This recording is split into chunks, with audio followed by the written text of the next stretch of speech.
Dear students, इस video के अंदर हम आपको नरेशन का तारुफ करवाएंगे।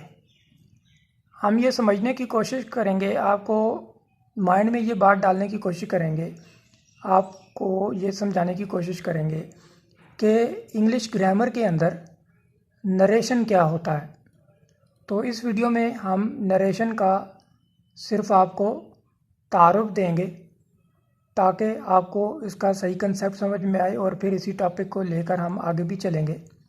तो इंट्रोडक्शन टू नरेशन, नरेशन का तारुफ कि नरेशन क्या होता है। नरेशन को समझने के लिए आपके लिए ये जानना पहले ज़रूरी है कि हमारा एक वर्ब होता है नरेट। नरेट का मतलब होता है बयान करना।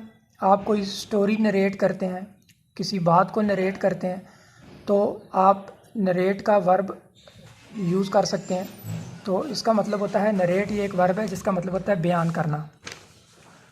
तो नरेशन का जो वर्ड है नरेशन, ये नरेट की वर्ब से बना है। तो आप जानते हैं कि जो वर्ड्स शन या यन की साउंड पे ख़त्म होते हैं वो नाउन होते हैं। तो नरेट एक वर्ब है जिसका मतलब होता है बयान करना। तो इसी वर्ब से नरेशन बना है जो कि एक नाउन है, तो इसका मतलब है बयान। अब इंग्लिश ग्रामर के अंदर नरेशन होता क्या है, इसको समझना बहुत ज़रूरी है।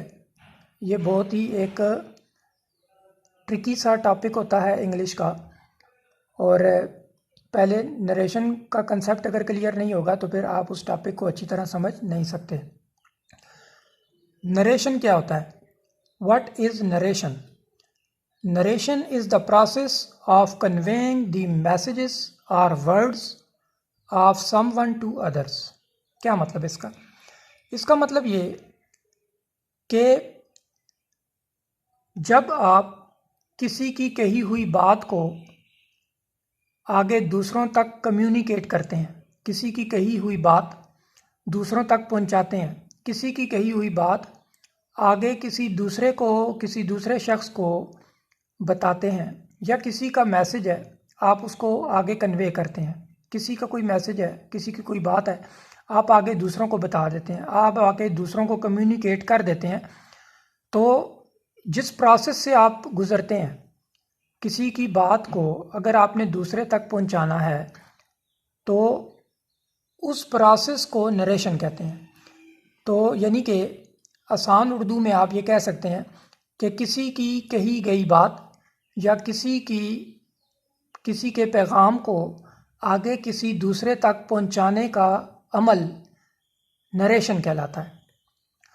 तो अब क्वेश्चन ये राइज होता है कि किसी की कही हुई बात को आगे दूसरों तक कैसे कन्वे किया जाए। किसी की कही हुई बात को आगे दूसरों तक कैसे कन्वे किया जाए। तो इंग्लिश ग्रामर हमें ये बताती है कि आप किसी की कही हुई बात, किसी के मैसेज को आगे दूसरों तक दो तरीक़ों से कन्वे कर सकते हैं। तो उन्हीं दो तरीक़ों को, दो मेथड्स आप अडॉप्ट कर लेते हैं। उन्हीं दो मेथड्स को हम टाइप्स ऑफ नरेशन का नाम देते हैं। उन्हीं दो तरीक़ों को जब आप किसी की कही हुई बात को आगे दूसरों तक कम्युनिकेट करेंगे तो आप दो मेथड्स को अडॉप्ट करेंगे। आप दो तरीक़ाकार फॉलो कर सकते हैं। तो उन्हीं दो तरीक़ाकार को नरेशन की टाइप्स कहा जाता है। तो जब आपने किसी के मैसेजेस को, किसी की कही हुई बात को आगे दूसरों तक कम्युनिकेट करना है, दूसरों तक पहुंचाना है, दूसरों को बताना है, तो फिर आप दो मेथड्स को अडॉप्ट करेंगे। पहला मेथड है डायरेक्ट स्पीच और दूसरा मेथड होता है इनडायरेक्ट स्पीच।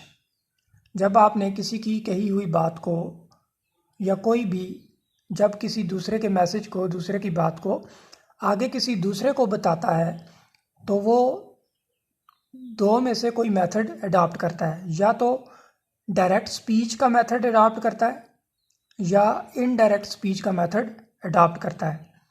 तो डायरेक्ट स्पीच कैसे होती है और इनडायरेक्ट स्पीच कैसे होती है, यानी कि किसी की कही हुई बात, किसी के मैसेज को आगे डायरेक्टली कैसे कन्वे करना है और इनडायरेक्टली कैसे कन्वे करना है, ये हमें नरेशन की टाइप्स बताती हैं, जो कि डायरेक्ट स्पीच और इनडायरेक्ट स्पीच कहलाती हैं।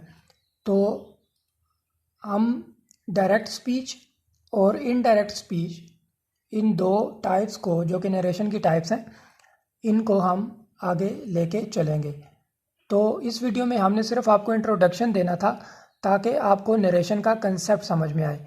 नरेट का मतलब होता है बयान करना, और नरेशन नरेट से ही बना है और इसका मतलब है बयान। तो इंग्लिश ग्रामर के अंदर नरेशन का मतलब ये है कि किसी की कही हुई बात को आगे दूसरे तक कन्वे करना। तो उसके लिए दो तरीकाकार को अडॉप्ट किया जाता है, या तो डायरेक्ट कन्वे किया जाता है या तो इनडायरेक्ट कन्वे किया जाता है। तो डायरेक्ट स्पीच और इनडायरेक्ट स्पीच के बारे में हम अपनी नेक्स्ट वीडियोस के अंदर हम आपको समझाने की कोशिश करेंगे। Till then take care.